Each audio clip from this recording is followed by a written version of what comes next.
Hey, what's up, everybody? Here's Casey Britton. This assignment, I'm supposed to talk about 3 different videos that we watched and post our response on them. The first video I watched was titled Our Nation's Greatest Injustice. This video was specifically about gender inequality and the lack of women's rights and the lack of education in women. The first question I'm supposed to answer is what's the main root of this issue? And I really believe that the main root is tradition and the perversion from what Heavenly Father deemed to be right. So, since the beginning of time, women and men have had different responsibilities in the home.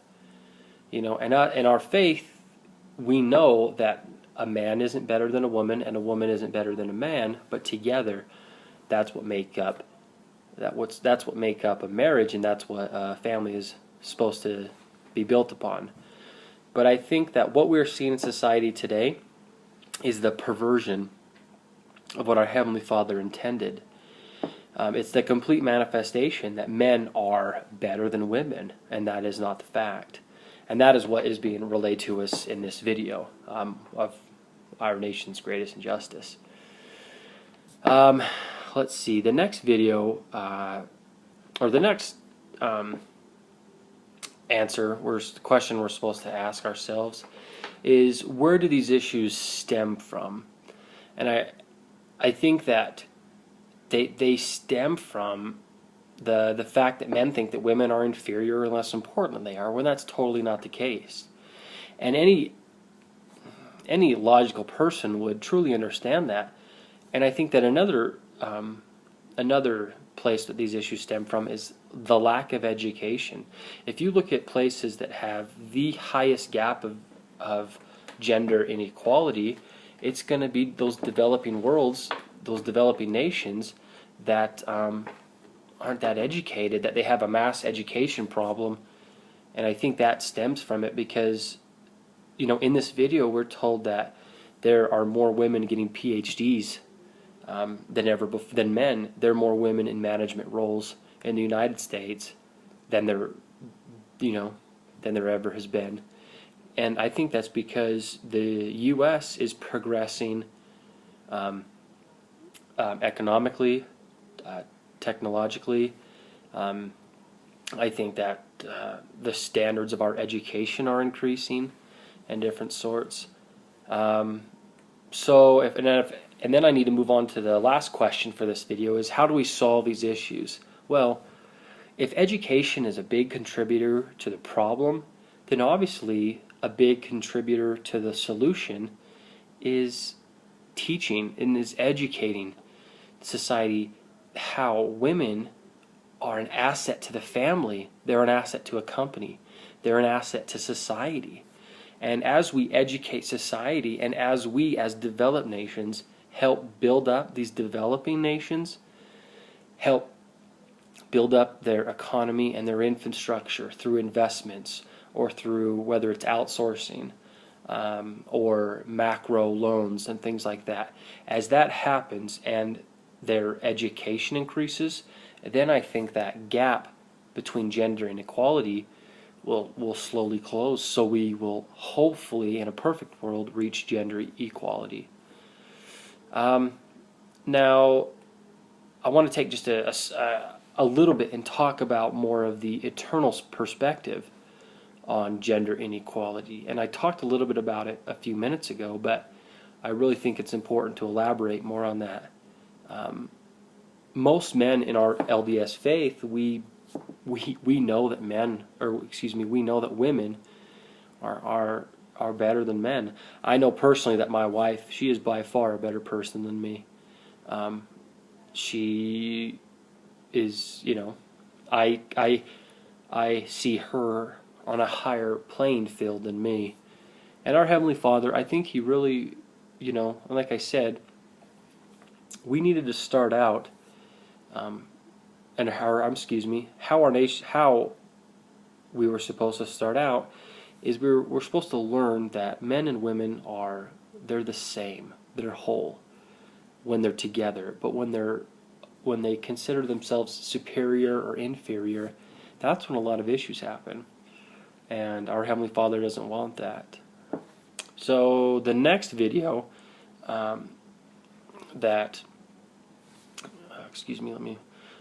the next video that I'm supposed to talk about, it's called "The New Data on the Rise of Women." Now, I understood where this video was coming from and the principles that we were taught, and I completely agree with them.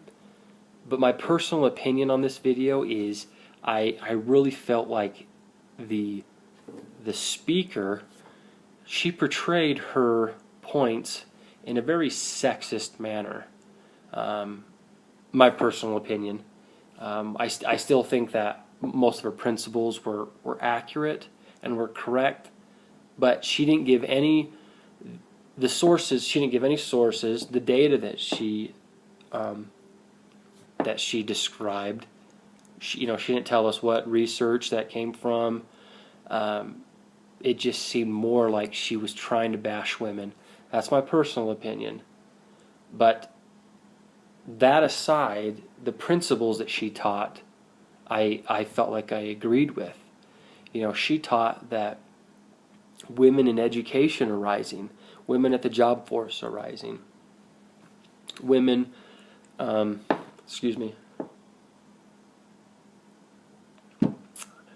women, in most aspects are rising. Unemployment is higher in men, and that there's actually more men in the world than there are women, which I felt was kind of surprising. And so when I ask myself what causes these issues, again, of the gender inequality, I feel like after thousands of years of being told that you are inferior or being told you're not as important as men, I feel like that the only place women had to go was up. And I felt like they had to fight for, respect. And men didn't. And I feel like that's why women are progressing at a faster rate than men. And I feel like men are being, more stagnant and maybe not necessarily progressing like they should. And again, I think that kind of answered the question of where these issues stem from. So I don't really feel like I need to reiterate myself on that. So the last question about this video is, how do you solve the issues? And I feel like as the developing nations experience a rise of women, I think that as they educate themselves and as they realize that, hey, we're not going to improve our nation unless we fully utilize all of our resources. And whether they like it or not, women are a major resource in an economy. And I feel like as that happens, these developing nations will progress. And as they progress, maybe they'll think, hey, women can do a lot of what I can do. Women can do more than I can do. Women are a great asset to this economy. And as that happens, I feel like as they see the benefits, I feel like they will slowly close that gender inequality gap. But a lot of these nations, since the biblical times, their thought process hasn't changed at all. So it's going to be very difficult. Some may even say impossible to change that thought process. So the third and the last video that I watched was called "The Magic Washing Machine." Now this was a very short video clip, but I felt, and it described just one situation, but I felt like you could apply that to a plethora of different scenarios. So this video, this guy's talking about, the title is called "The Magic Washing Machine." Now you may think, how does that tie with gender inequality? And then intuitively you think, okay, washing machine, women. I know that was a I'm not trying to say that only women do laundry, but that's what you think of. But this guy talked about how the washing machine, and he's using the washing machine as an analogy for technology, but as technology or the washing machine has progressed, it has given women more time to read books, to go to school, to teach their kids, to learn. And I think that's really brilliant. I mean, that's pretty much what he talks about. He talks about how steel mills have inarguably helped women, and different things of technology that makes life easier. And these developing nations, they don't have washing machines. Their life is so much more difficult. The domestic duties that women tend to do is much more difficult than what U.S. Housewife may do. So all that time that these developing nations women do at doing laundry, cleaning the house, whatever it may be, it's taking them 3-4 times longer, so they can't afford to go to school because they don't have time. But as these nations progress and technology follows that, or these nations follow technology, however you want to look at it, that the education of women will increase. And also, as I've talked about before, as education in women increases, that gender inequality decreases and closes the gap. So I'd like to wrap this up with a couple different perspectives. The U.S. perspective, it's very, women are just as important as men, whether in the workforce, in the home. More women are competing against men in jobs. More men are losing jobs to women that can do it better and more efficiently. I think that's great. So the U.S. perspective is women aren't better than men. Men aren't better than women.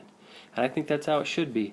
But I feel like we need to get rid of the perversion that has happened, and we need to start learning that when men and women work together in a home setting, in a relationship, in a marriage, that is where true progress happens. And then that can kind of be morphed into the eternal perspective. I'd like to throw a little bit about my country, Afghanistan, in there. My country, Afghanistan, it is everything that we have been describing is what's happening in Afghanistan. Women are not being educated. Women are being discriminated against. Women are being told that they're not better than men. And Afghanistan will continue to have problems and continue to have a stagnant economy, a recessive economy, until they realize, hey, we need to utilize all of our assets, whether it's their agriculture that they've been having a hard time with because of droughts, or if it's their human assets, women, intelligent women that they are yearning for the chance to go to school. And Afghanistan, they're going to continue to suffer until they realize that. Unfortunately, Afghanistan, again, those people, they've had the same thought processes since the biblical times. And as closed-minded as it sounds, I don't know if they'll be able to change. Because it's just been such ingrained in that culture. It's difficult, and that's where I bring back the tradition and the culture. So that's it. I hope you guys enjoyed it. I really enjoyed reading and listening to these two videos and making this video. So yeah, once again, thanks for watching. Thanks again for this assignment, Brother Meeker, and you guys have a good day. All right, take care.